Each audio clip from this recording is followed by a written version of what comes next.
Mari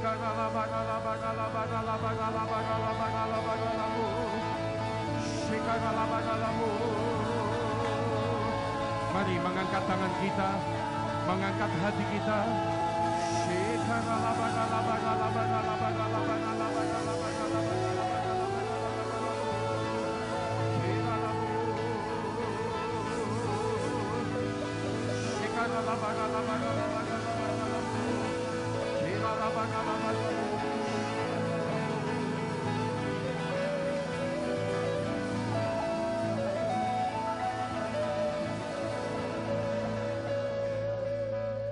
Kasih-Mu telah ubah hidupku.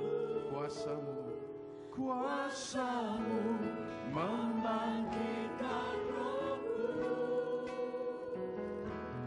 Darah-Mu telah tercurah bagiku. Pengorbanan-Mu sempurna. Pengorbanan-Mu sempurna. Sekali lagi. Pengorbanan-Mu sempurna.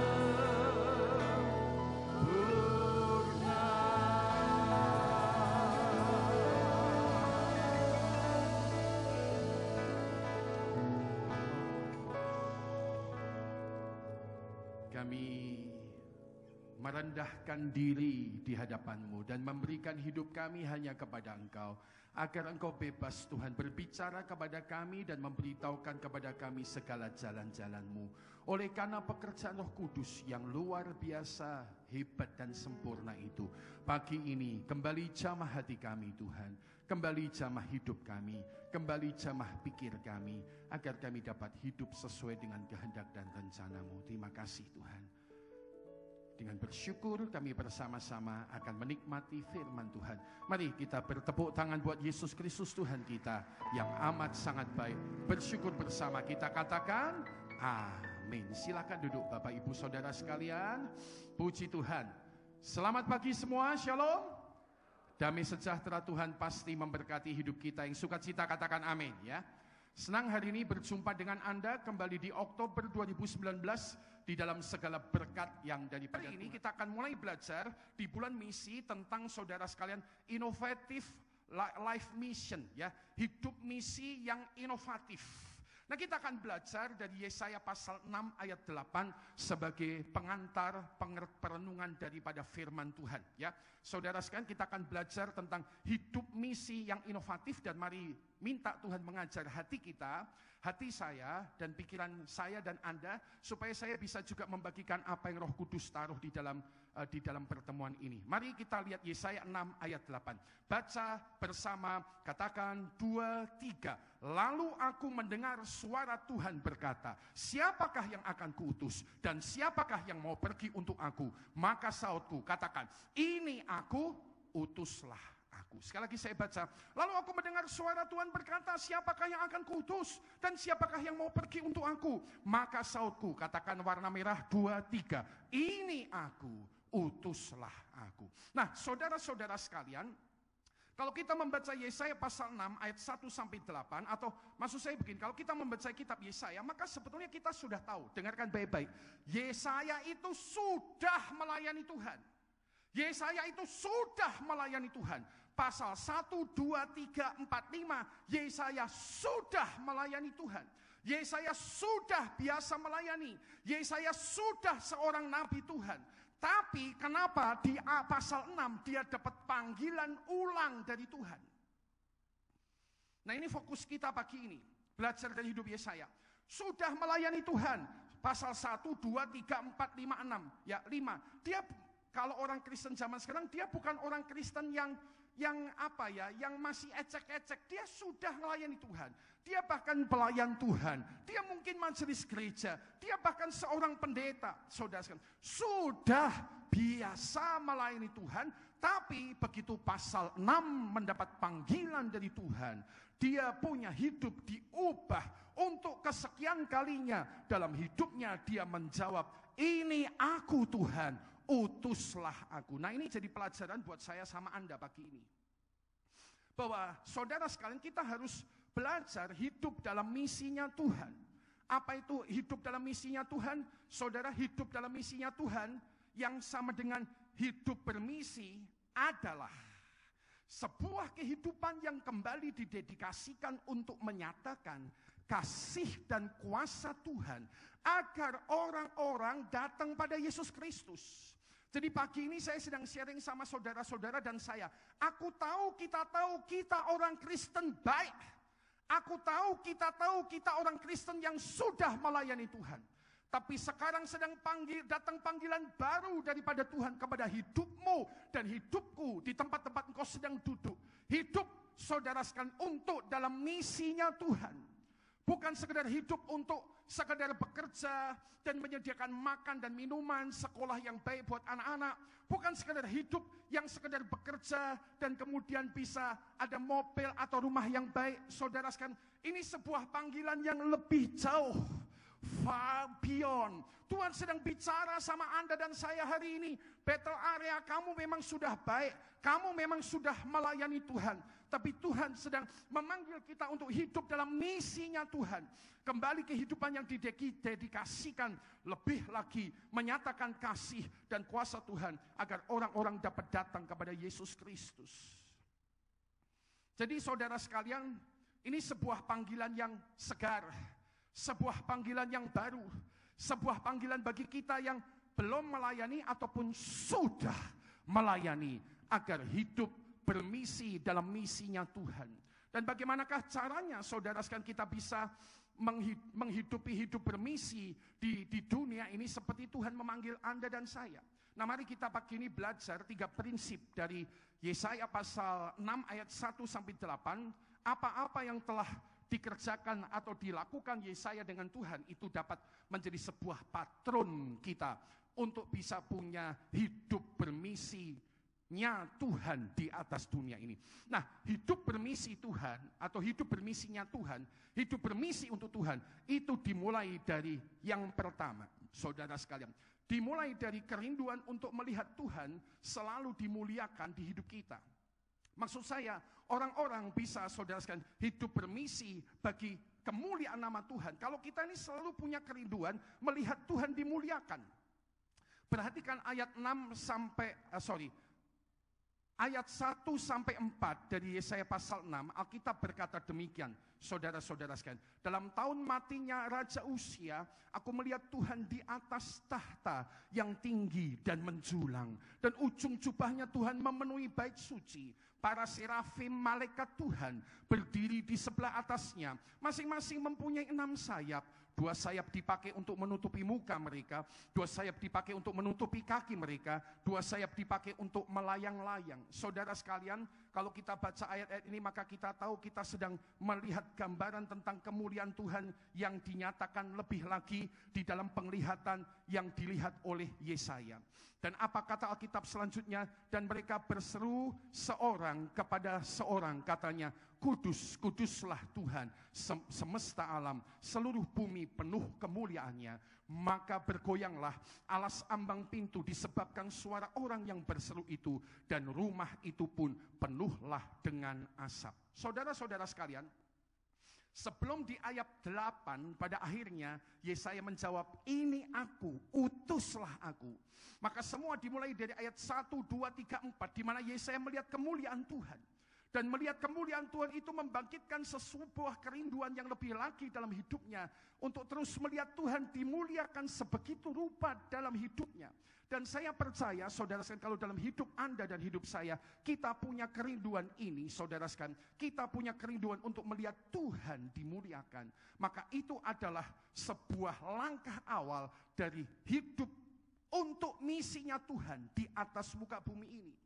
Jadi ini bukan lagi sekedar hidup sembarang hidup yang bekerja, yang hanya sekedar diberkati Tuhan. Tapi sekarang pikirannya adalah bagaimana lewat hidup saya selalu ada kesempatan orang-orang datang kepada Yesus. Nah, kerinduan melihat Tuhan dimuliakan inilah yang akan menjadi modal awal dari hidup untuk misinya Tuhan. Nah, kerinduan ini ternyata saudara sekalian harus dimunculkan. Kerinduan ini ternyata harus dimunculkan. Ini bukan sesuatu yang timbul dengan sendirinya, ya. Ini bukan sesuatu yang timbul otomatis. Ini sebuah kerinduan yang memang perlu dipelihara, perlu dimunculkan dalam hidup Anda dan hidup saya. Dan bagaimana caranya, saudara sekalian, agar kerinduan ini muncul di dalam hidup kita, saudara sekalian. Yang pertama, agar kerinduan untuk melihat Tuhan dimuliakan ini muncul di hidup kita. Maka yang pertama, pikiran dan hati kita perlu memahami bahwa memang kemuliaan hanyalah bagi Tuhan di tempat yang maha tinggi. Yang setuju dan mengerti katakan amin, saudara sekalian. Roma 11 ayat 36 mengajar kepada Anda dan kepada saya. Mari kita baca Roma 11 ayat 36, katakan 2-3. Sebab segala sesuatu adalah dari Dia dan oleh Dia dan kepada Dia. Bagi Dialah kemuliaan sampai selama-lamanya. Satu lagu menginspirasi saya sejak remaja. Segala pujian bagi Tuhan, hanya Tuhan yang patut disembah, dan tak seorang pun layak megahkan diri. Kemuliaan hanya bagi Tuhan. Lagu yang lain. Segala kemuliaan hanya bagi Tuhan. Segala hormat pujian hanya bagi Tuhan. Yang tahu boleh nyanyi. Kuasa dan kemuliaan hanyalah bagi Tuhan. Segala kemuliaan, keagungan, katakan kejayaan hanya bagi Tuhan. Saudara sekalian, kalau Anda paham ini, maka ini akan selalu mendorong kita melihat Tuhan, kita punya kerinduan Tuhan itu dimuliakan. Tuhan harus dimuliakan, dan kerinduan ini adalah modal awal untuk hidup dalam misinya Tuhan. Hidup dalam misinya Tuhan. Jadi supaya kerinduan ini timbul, yang pertama terus pahami bahwa kemuliaan hanya bagi Tuhan. Yang kedua, saudara sekalian, supaya kerinduan ini timbul, maka yang kedua, tangkap hati kasihnya Tuhan bagi manusia. Tangkap hati kasihnya Tuhan bagi manusia. Agar kerinduan ini selalu timbul dalam hidup kita, tangkap hati kasihnya Tuhan. Seperti apakah hati kasihnya Tuhan itu? Kata Alkitab Yohanes 3 ayat 16, hati kasihnya Tuhan adalah seperti ini, ya. Hati kasihnya Tuhan adalah seperti ini. Baca sekali lagi, katakan 2-3. Karena begitu besar kasih Allah akan dunia ini, sehingga Ia telah mengaruniakan anaknya yang tunggal, supaya setiap orang yang percaya kepadanya tidak binasa, melainkan beroleh hidup yang kekal. Kalau baca kok cuma kedengaran belakangnya, ya saudara. Baca dari awal tetap kenceng. Jadi saudara tangkap hatinya Tuhan, hati kasihnya Tuhan. Kasihnya Tuhan itu begitu besar bagi dunia ini. Saudara sekalian, saya bersyukur Tuhan udah kasih kesempatan minimal berarti ke 18 negara saya sama ibu. Cita-cita saya sepanjang hidup nanti kalau boleh 50 negara. Dan saya ke negara-negara itu saya lihat bagaimana Tuhan mengasihi mereka. Terbaru Januari saya pergi ke Taiwan sama ibu. Saya pikir ke Taiwan hanya sebuah liburan. Ke Taiwan hanya sebuah liburan saja, ya. Karena saya pikir habis banyak Natalan mau liburan. Tapi ternyata itu pun menjadi sebuah perjalanan rohani. Karena di Taiwan akhirnya saya tahu pemimpin Taiwan yang namanya Chiang Kai-shek itu seorang Kristen yang cinta sama Tuhan. Dia di tepi danau bangun sebuah gereja khusus buat dia dan keluarganya cari Tuhan. Chiang Kai-shek adalah seorang yang membantu penerjemahan Alkitab dalam bahasa Taiwan.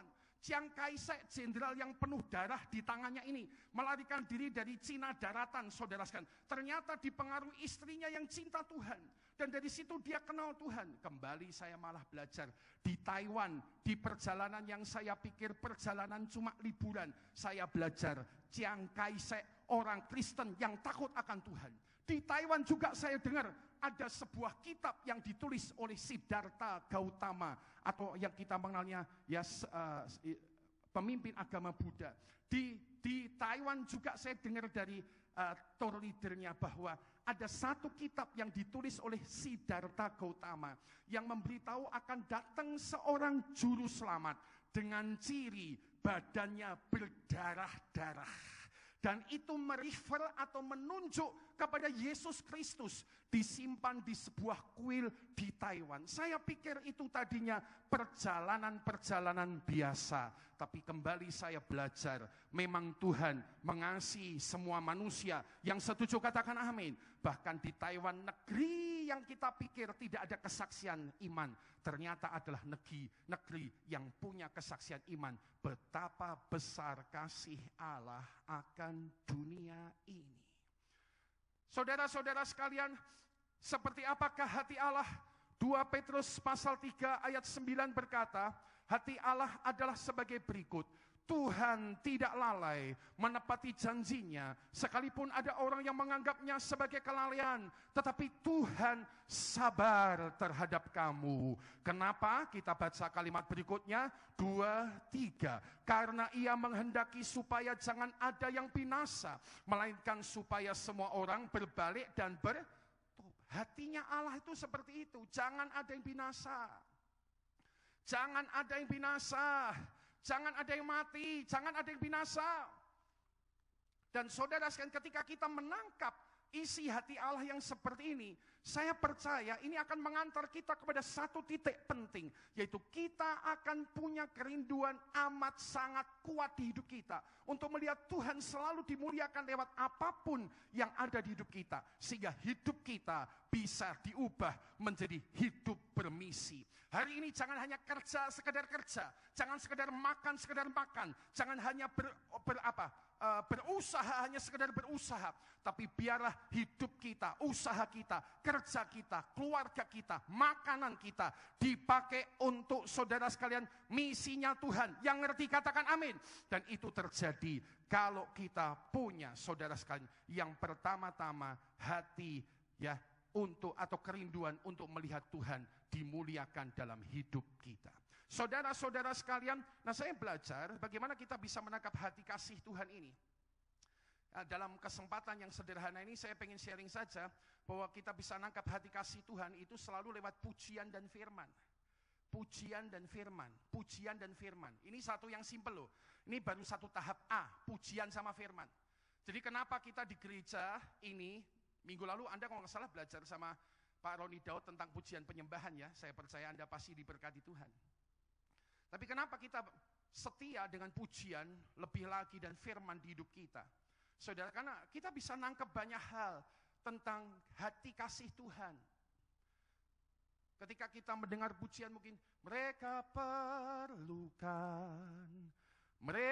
perlukan kasih Yesus yang besar.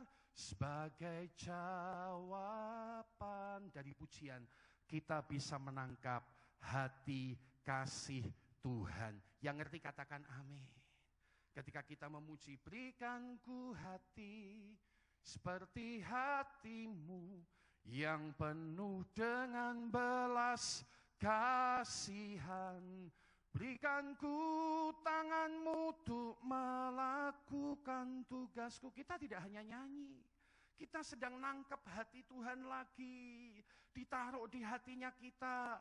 Apalagi waktu membaca firman Tuhan, kita membaca tentang bahwa Tuhan tidak ingin ada seorang binasa, perlahan tapi pasti ditaruhnya hatinya di hati kita. Apalagi ditambah kita nanti makan perjamuan kudus, roti dan anggur. Yang setuju katakan amin. Ini hati Tuhan tambah ditaruh di hati kita. Terus saja tangkap hati Tuhan, sehingga Anda nanti bisa mulai hidup lebih lagi untuk misinya Tuhan. Dengar, Target kita pagi ini seperti Yesaya. Sudah melayani, tapi dapat panggilan Tuhan. Kita sudah Kristen, kita sudah melayani, tapi pertanyaannya, apakah kita tetap hidup bagi misinya Tuhan? Atau jangan-jangan kita sedang hidup bagi misi kita sendiri. Kiranya Tuhan menjamah hati kita. Yang kedua, bagaimana supaya kita bisa hidup, saudara-saudara sekalian, ya, buat misinya Tuhan. Bagaimana agar hidup bermisi di dunia. Yang kedua, agar bisa hidup bermisi di dunia, maka kita perlu seperti Yesaya mengalami, saudara sekalian, pembaharuan kehidupan di hidup Anda dan hidup saya. Mengalami pembaharuan kehidupan. Ini pola yang ada di hidup Yesaya. Yesaya pasal 6 ayat 5 sampai 7. Di Alkitab cerita tentang Yesaya setelah ayat 1 sampai 4 melihat Tuhan dalam kemuliaannya, lalu dia punya tanggapan demikian. Lalu kataku, celakalah aku binasa. Sebab aku ini seorang yang najis bibir dan aku tinggal di tengah-tengah bangsa yang najis bibir. Namun mataku telah melihat Sang Raja, yakni Tuhan semesta alam. Tetapi seorang daripada serafim itu terbang mendapatkan aku. Di tangannya ada bara yang diambilnya dengan sepit dari atas mezbah. Ia menyentuhkannya kepada mulutku serta berkata, lihat ini telah menyentuh bibirmu, maka kesalahanmu telah dihapus dan dosamu telah diampuni. Saudara sekalian, kalau belajar dari hidup Yesaya, hal kedua, bagaimana dia akhirnya bisa hidup dalam misinya Tuhan. Ingat sekali lagi, saya tekankan sekali lagi, ayat 1 sampai 5, Yesaya sudah melayani Tuhan. Jadi ini ayat sedang bicara jelas buat kita, ya. Kita yang merasa sudah melayani Tuhan, hari ini kita sedang mendapatkan panggilan ulang segar dari Tuhan, hidup dalam misinya Tuhan. Setelah Yesaya melihat Tuhan, ya, dalam kemuliaannya yang menimbulkan kerinduan dia untuk menjawab panggilan Tuhan di ayat 8, ayat 5 sampai 7, Yesaya mulai menyadari siapa dirinya, apa kondisinya, dan kemudian saudara sekalian tentunya yang luar biasa, dia mengalami pengalaman disentuh, dijamah lagi oleh Tuhan, dan pengalaman itulah yang pada akhirnya membuat ia di ayat 8 ketika mendengar suara Tuhan, siapa yang akan pergi bagiku, siapa yang akan kuutus, dia membuka hatinya dan berkata, ini aku Tuhan, utus aku. Saudara-saudara sekalian, nah kita bisa belajar di sini apa, ya? Kita bisa belajar bagaimana kita bisa mengalami pembaharuan kehidupan di hidup kita. Kita bisa belajar bagaimana kita bisa mengalami pembaharuan hidup untuk hidup dalam misinya Tuhan. Saudara-saudara sekalian, kalau lihat polanya di Alkitab, maka bagaimana bisa mengalami pembaharuan kehidupan itu terjadi ketika ada kesadaran akan kondisi. Nah, ini saya mau bagi dua, ya, walaupun ditulis satu. Yang A, kesadaran akan kondisi hidup atau dosa kita. Nah, yang A, ini saya mau bagi dua, siap-siap sharingnya sama saya. Saudara, bagaimana kita bisa mengalami pembaharuan hidup untuk hidup dalam misinya Tuhan? Yang pertama, kalau kita punya kesadaran akan dosa kita. Kita bahas dulu tentang dosa. Bagaimana, kalau kita punya kesadaran akan dosa kita, kalau kita punya kesadaran akan hidup kita yang penuh dengan dosa, maka kita akan punya kesempatan dalam nama Yesus, hidup dalam misinya Tuhan. Maksudnya apa toh Pak Gideon? Lebih jelas, ini lebih jelas. Coba ya. Berapa banyak ada orang-orang yang bilang di sekitar kita, ngapain jadi Kristen? Buat apa jadi Kristen? Kalau ternyata ngelihat hidupnya orang Kristen, masih sama-sama penuh dosa. Orang tidak Kristen selingkuh, orang Kristen selingkuh. Orang tidak Kristen korupsi, orang Kristen korupsi. Orang tidak Kristen ngemplang utang, nggak bayar utang. Orang Kristen juga ngemplang utang. Jadi bedanya apa? Hidupnya orang Kristen sama tidak Kristen. Jadi ketika tidak ada kesadaran akan dosa kita, inilah yang seringkali membuat kita tidak bisa menjadi hidup bermisi untuk Tuhan atau dipakai agen misi Tuhan. Sebab orang lihat hidup kita nek, orang lihat hidup kita jijik, sama saja. Mending dah agama-agama sisan. Orang agama sama nggak agama sama saja. Orang Kristen, nggak Kristen, sama saja. Makanya kalau nggak punya kesadaran akan kondisi dosa kita, hidup kita yang berdosa, kita tidak bisa dipakai untuk menjadi agen misinya Tuhan atau hidup bermisi bagi Tuhan. Kan itu pagi ini saya dan Anda, saudara-saudara kita di Battle Area, ayo, Kalau memang ada di antara kita yang hidupnya masih terus dalam dosa, saya rasa cepat aja lah kita bertobat. Sudah tidak usah berargumentasi ya. Semua perkara dosa cepat dilepas dari hidup kita, karena itu hanya menjadi beban ya. Kata Alkitab menjadi beban buat kita mengiring Yesus. Kita nggak pernah maksimal mengikut Yesus karena perkara-perkara dosa yang terus melingkupi hidup kita ini. Jadi hal pertama, bagaimana bisa mengalami pembaruan kehidupan agar menjadi agen misi atau hidup bermisi untuk Tuhan. Maka yang pertama, kalau ada kesadaran akan kondisi dosa di hidup kita. Artinya apa? Bertobat. Yang kedua, saudara sekalian, bagaimana dapat mengalami pembaruan kehidupan? Yang kedua, kalau kita sadar akan kondisi hidup kita sekarang. Jadi kalau tadi yang A, hidup dosa, sekarang kondisi hidup kita sekarang. Maksudnya apa tuh Pak Gideon? Ngomong yang jelas, oke. Seringkali kita nggak sadar hidup kita sekarang punya kondisi. Maksudnya apa? Ya, kita orang Kristen. Tapi kita bukan orang Kristen yang hidup untuk misinya Tuhan. Kita bukan orang Kristen yang hidup untuk misinya Tuhan. Kita orang Kristen yang hidup untuk kepentingan kita sendiri. Asal saya diberkati dan ditolong oleh Tuhan, cukup. Banyak orang Kristen tidak sadar kondisi hidupnya. Mereka berhenti sampai titik itu. Jadi sekarang Tuhan sedang coba bicara kepada saya sama Anda. Ayo kondisi hidup lebih baik. Sekarang bukan hidup sekedar hidup, tapi hidup untuk misinya Tuhan. Yang bisa nangkap katakan amin. Karena apa? Ternyata begitu. Tahun lalu saya khotbah di sebuah kota, gereja besar, 3.000 orang jemaat. Pagi mungkin hadir 600, siang sudah 1.000, nanti sore sekian ratus. Gereja besar. Saya khotbah digerakkan tentang misi. Setiap kali merenungkan tentang misi, maka kalau Anda mengingat Matius 28 ayat 19, ayat tentang misi atau penjangkauan atau penginjilan, Yesus selalu bilang kalimat itu, kalimat pertama bilang, pergilah, bukan datanglah. Jadi saya sharing di gereja itu, orang misi itu harus keluar dari zona nyaman, keluar dari kebiasaan hidup kita tiap hari yang cuma ngurusi hidup kita, ngurusi pekerjaan kita, ngurusi anak. Apakah tidak penting? Penting. Tapi apakah itu enough? Not enough. Because Jesus said, pergilah. Jadi selesai saya khotbah sesi pertama hari itu di gereja itu, saya turun lalu Pak Gembalanya salaman sama saya. Waduh Pak Gideon, saya merasa ditegur oleh firman Tuhan. Kenapa Pak Gembala? Karena selama 3 tahun ini, sejak saya mengambil alih penggembalaan dari orang tua saya banyak tinggal di dalam. Saya urus jemaat, saya konseling jemaat, saya nikahkan jemaat, semua urusannya tentang jemaat. Di dalam. Padahal Tuhan bilang, keluar, pergilah. Oh gitu ya. Jadi orang Kristen kayak kamu sama saya itu bisa, kondisi kita ini tersilap. Betul enggak? Kondisi kita ini bisa nggak sadar. Kondisi kita apa? Mikiri ke dalam. Kondisi kita apa? Egois. Sorry to say. Kondisi kita apa? Pokoknya diri kita. Kita lupa bahwa Tuhan, karena begitu besar kasih Allah akan dunia ini. Kita lupa bahwa Tuhan punya hati, tidak ingin seorang pun binasa. Oh, saudara-saudara sekalian, kalau kita, saudara-saudara sekalian, sadar akan kondisi hidup kita, sadar akan A, dosa, dan B, akan kondisi hidup kita, maka Tuhan akan siap menjamah kita menjadi agen misi Tuhan di atas muka bumi. Yang ngerti, nangkep, sama-sama katakan A.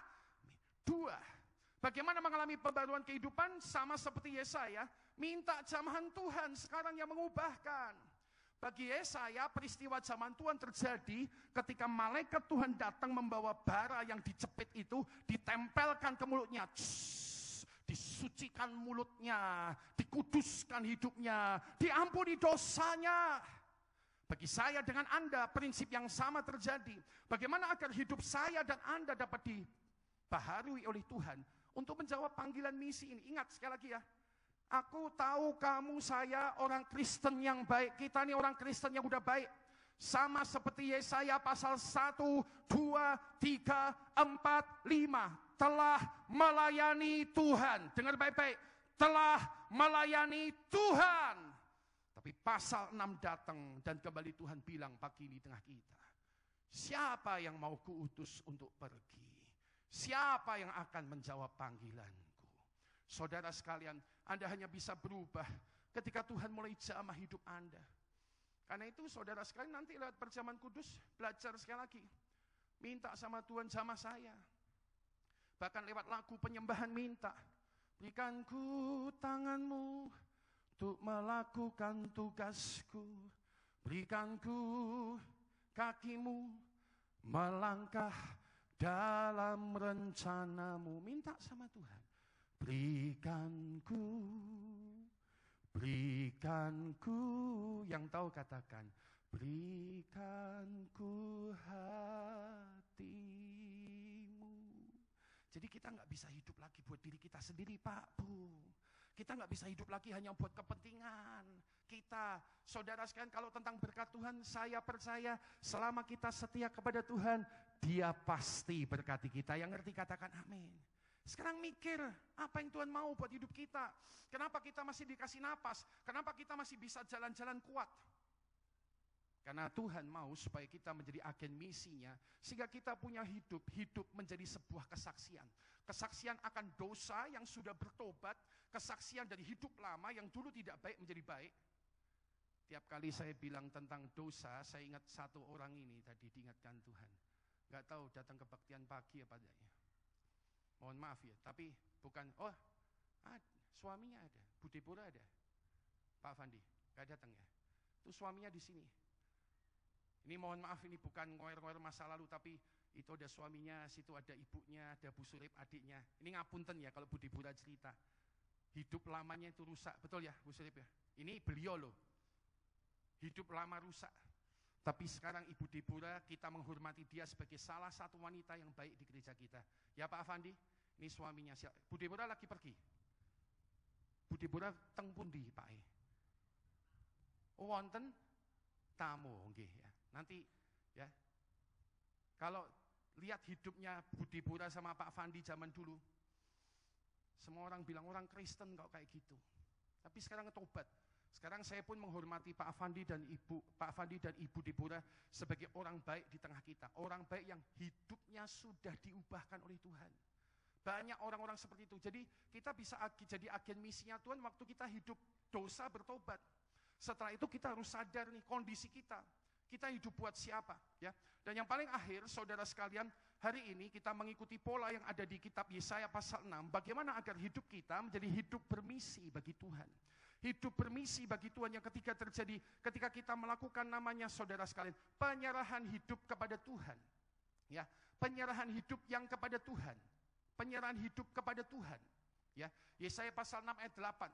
Jadi Anda tadi lihat polanya, ayat 1 sampai 4 Yesaya melihat kemuliaan Tuhan. Ayat 5 sampai 7 Yesaya sadar siapa dirinya dan dijamah oleh Tuhan.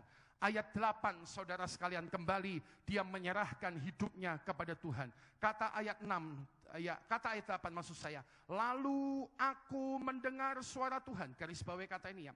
Lalu aku mendengar suara Tuhan berkata, siapakah yang akan kuutus? Siapakah yang mau pergi untuk aku? Maka sautku Yesaya, ini aku Tuhan, utuslah aku. Bukan ini aku Tuhan, utuslah dia saja. Tapi dia bilang ini aku, utuslah aku.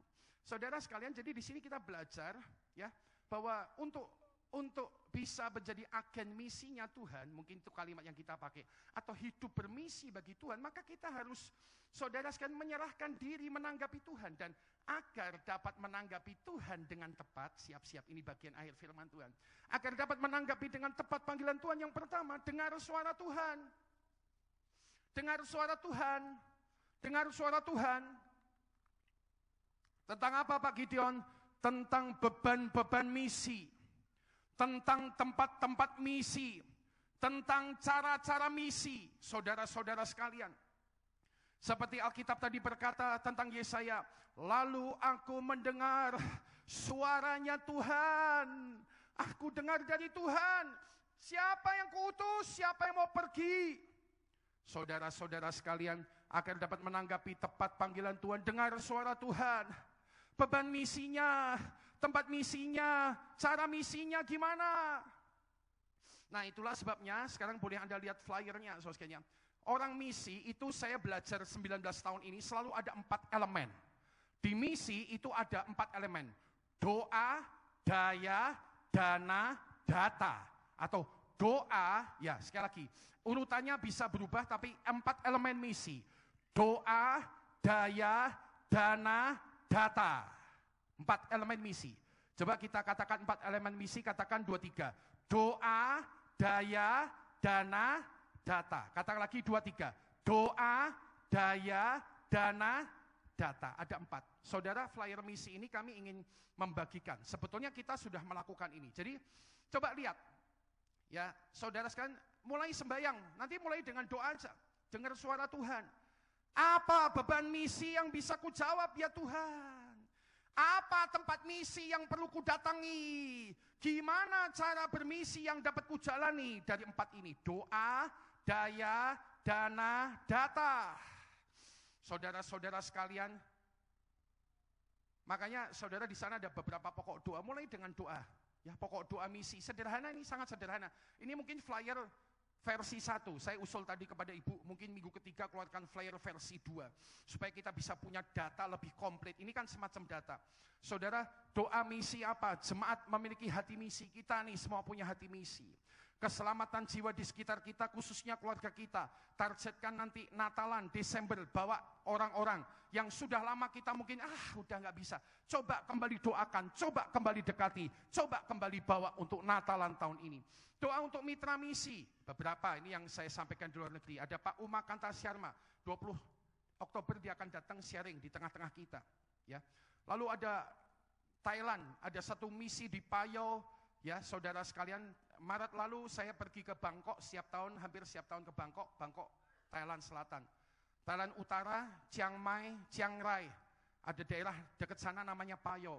Saudara sekalian, ada rekan kita namanya Pak Hani Bututi, orang di Semarang. Sekali lagi, sudah melayani, sudah baik-baik melayani. Bututi sempat menjadi kepala sekolah SD Tritunggal di Semarang, saudara sekalian. Tapi mulai mendapat panggilan misi, ya. Saya tidak berkata bahwa Anda harus seperti ini, tidak. Tapi saya mau cerita beberapa rekan misi yang mengajar saya 19 tahun ini, beberapa. Ya, mereka kemudian berdua suami istri mulai memberikan diri kepada Tuhan. Mulai beberapa tahun lalu pergi ke Thailand, saudara sekalian. Dan melayani sekarang di kota kecil namanya Payau, jemaat baru 20-an orang. Mungkin nggak sebanding. Mungkin orang-orang bilang, apa? Ninggal pekerjaan besar di Semarang untuk sana. Tapi dia menjawab Tuhan. Dia bermisi bagi Tuhan. Hidup bukan hanya lagi sekedar hidupnya.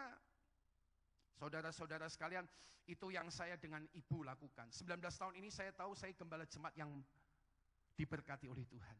Sebab jemaatnya kayak Anda itu, jemaat yang baik-baik, yang setuju ucap syukur katakan amin.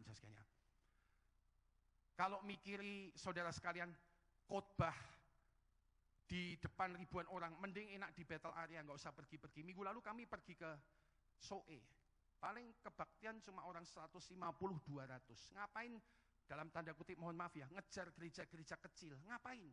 Mending kalau gereja besar kan battle area udah cukup besar, khotbah aja di battle area tiap minggu, banyak jemaatnya. Apalagi jemaatnya tambah banyak kalau pas perjamuan kudus. Nih lihat toh, jumlahmu tuh banyak kalau perjamuan kudus. Nanti kalau minggu 2, 3, 4 belum tentu sebanyak ini. Coba nengok kanan kiri. Neng di kue. Neng di. Saya percaya memang mujizat itu nyata kalau perjamuan kudus 900 orang kumpul. Nanti kalau nggak perjamuan kudus 600, 700 kalau kebaktian pagi. Saudara-saudara sekalian, kalau nuruti seneng itu di sini aja udah seneng. Nuruti seneng lagi, ngelayani gereja-gereja gede, udah pasti gereja gede. Gereja yang 2.000 orang, 3.000 orang, ya. Gereja Jakarta, gereja Solo, gereja Bandung, gereja yang udah pasti gede. Ngapain masih pergi ke tempat-tempat kecil? Bahkan ke tempat-tempat yang, saudara sekalian, saya masih pergi ke cabang. Saya sengaja pergi ke cabang Bayeman yang 20 orang naik motor sama James. Setahun ini sudah 2 kali. Nanti saya Mas sudah pernah khotbah di tempatmu toh, Gili Rejo yang di desa kecil itu. Tahun ini panggil aku lagi, nek kamu enggak manggil aku enggak ke sana. Ini gembalinya di Gili Rejo cuma kalau kebaktian itu ajaib, isinya orang 10 sore hari. Tapi kalau orang kumpul bisa 80, sebab yang 70 tidak kenal Tuhan. Ini pendetanya pendeta Haryono nih. Di depan kita ini loh. Ajaib, kebaktian di desa itu cuma 10 orang. Tapi kalau disuruh kumpul Natalan bisa 30-40 orang pergi ke sini. Sebab mereka tidak mau menyatakan imannya di desa. Menyatakan imannya, ya maksudnya kalau datang Natalan mau. Masih kayak gitu Pak Haryono. Ya. 30-40 orang kalau ke sini. Natalan. Tapi kalau udah di desa, 10 orang saja. Ini Haryono nih pendetanya. Yang itu pendeta Bayeman tuh James. Naik motor saya ke sana. Ngapain ngurusi gereja-gereja kecil? Lah ini maksudnya gini loh, saya belajar sama Tuhan. Hati misi ini kalau nggak diasah, kayak peso, lama-lama keblinger, cuma pengen gereja-gereja gede, cuma pengen pelayanan-pelayanan gede, nggak lihat lagi. Hatinya Tuhan kan buat tempat, kasihnya Tuhan kan buat seluruh dunia. Saudara sekalian, karena itu kembali pada firman Tuhan, untuk bisa nanggapi Tuhan, dengar suara Tuhan, beban misi, tempat misi, cara misinya gimana? Salah satu cara misi yang sudah kami lakukan 2 tahun ini tanpa bicara banyak kepada jemaat adalah ngirim beras ke Pesat. Ya, nggak tahu anak-anak Pesat ada di sini nggak? Tadi kayaknya ada yang tidak. Ada anak-anak Pesat ada di sini? Oh, ada di belakang. Halo. Ya, kita ngirim beras. Wisnu yang ngirim mana?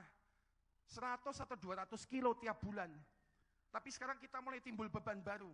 Kan misi bisa doa, daya, dana. Anak-anak Pesat calon misionaris kita tuh kan harus sehat-sehat. Yang setuju katakan amin. Gimana kalau sebulan sekali kita kirim endok ke sana, saudara? Makan agak enak, jangan cuma nasi sayur lodeh, nasi tempe. Yang punya ayam kumpulin. Dipotong dulu maksudnya, saudara. Buat makan dulu anak-anak Pesat. 2 tahun ini kita kirim diam-diam aja. Tapi sekarang saya mulai, yuk kita berbagi yuk. Jadi kita ini punya pelayanan misi. Ada di Pesat, itu yang Salatiga sekitarnya, Nepal, teman-teman kita, Payau, saudara. Nanti bahkan ada misi ke Jepang. Hari Pranoto hadir nggak di sini? Hari Pranoto, kebaktian siang mungkin sekarang, nanti dia datang.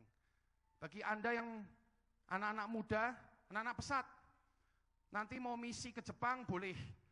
Berangkat kerja misi sebagai tenaga kerja. Sebulan bisa hasilkan 40 juta, 50 juta. Kamu kerja di pabrik. Tapi kerja di pabrik, jangan cuma kerja di pabrik. Kerja di pabrik dengan hatinya misi. Kerja di pabrik sama pikirannya misi. Jadi Senin sampai Jumat kerja, cari duit 40-50 juta rupiah. Boleh, kirim orang tuamu. Sabtu Minggu melayani Tuhan. Kalau ada anak-anak muda battle area mau kayak gini, boleh. Kontak saya. Kita kerjakan. Kita mungkin masih belum seperti gereja-gereja lain, tapi ayolah belajar. Kita belajar melakukan apa yang bagian kita. Caranya bagaimana? Dengar suara Tuhan.